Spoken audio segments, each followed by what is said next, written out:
Greenland is essential for America's national security. Denmark is a tiny country with a tiny economy and a tiny military. They cannot defend Greenland. They cannot control the territory of Greenland. Under every understanding of law that has existed about territorial control for 500 years, to control a territory, you have to be able to defend a territory, improve a territory, inhabit a territory.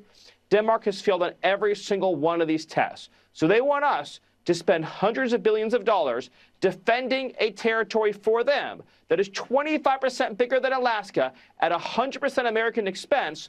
But they say, while we do this, it belongs 100% to Denmark. It's a raw deal. It's an unfair deal. Just watch how Rasmus Jarlov, a member of the Danish parliament, reacted to this unhinged tirade from one Stephen Miller. But if you could say one thing to Stephen Miller, what would you like to say? I hope he's kept away from young women, because that's the mentality of a rapist. You can't defend yourself, so I'm going to take you. That's basically what he's saying. What makes Jarlov's response so striking is that he doesn't dance around the logic being used here. He names it. He calls out the same entitlement, the very same dehumanization, and the same justification that has always been used to rationalize violence, whether it's against a person or against a nation. And he's right here. He's right to draw that line, because what we're seeing from the Trump administration when it comes to Greenland, it's not strategy, it's imperialism, full stop. While Jarlov made perhaps the most jarring and harsh criticisms of Trump's obsession with seizing control over and annexing Greenland, he is far from the only foreign politician to slam the Trump administration's actions here and their rhetoric. We wouldn't give up free health care. We wouldn't give up free education. We wouldn't give up being a part of Europe. We wouldn't give up on our sovereignty. We do not want to be rich like the Americans are. See how greedy they are. They're even trying to shoot their friends or invade their friends just for greed. Everyone here knows about the Inuit in Alaska and all of the native tribes, Indians, American Indians who are there. Their land was taken from them, and they haven't been treated that well in America. And we know that Trump is very much surrounding himself, at least with the white power people. And we are not white, as you can see. We are of color. And so we know our rights probably would be taken away. And that's exactly why what Tilly Martinussen is doing here is so powerful. She connects the dots between white supremacy and colonialism, between imperialism and the very foundations of how this country was established.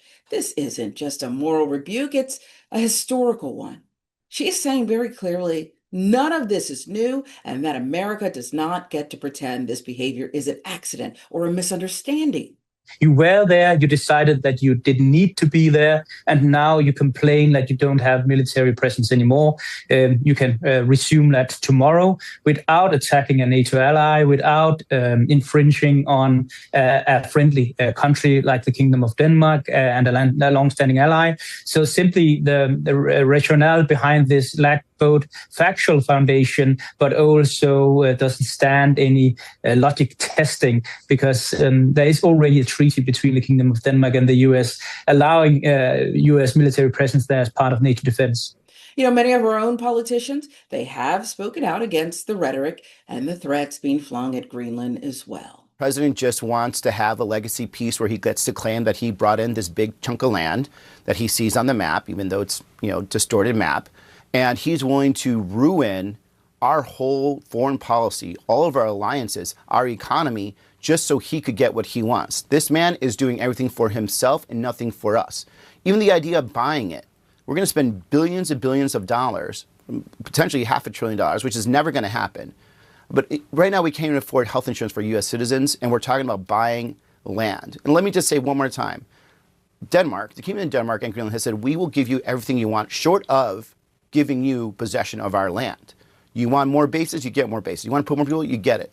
The idea that we're going to waste money for everything we want is the dumbest decision we can make. The only person who can make a decision this dumb is someone that would actually let a casino go under. And guess who's president right now? And a purchase is so strange and so Trump-like.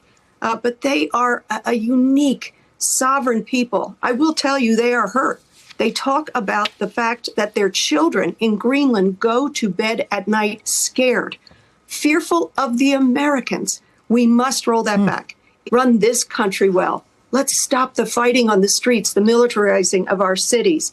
Let's get the cost of goods down. Let's partner with our allies for a stronger economy. Those are the paths forward.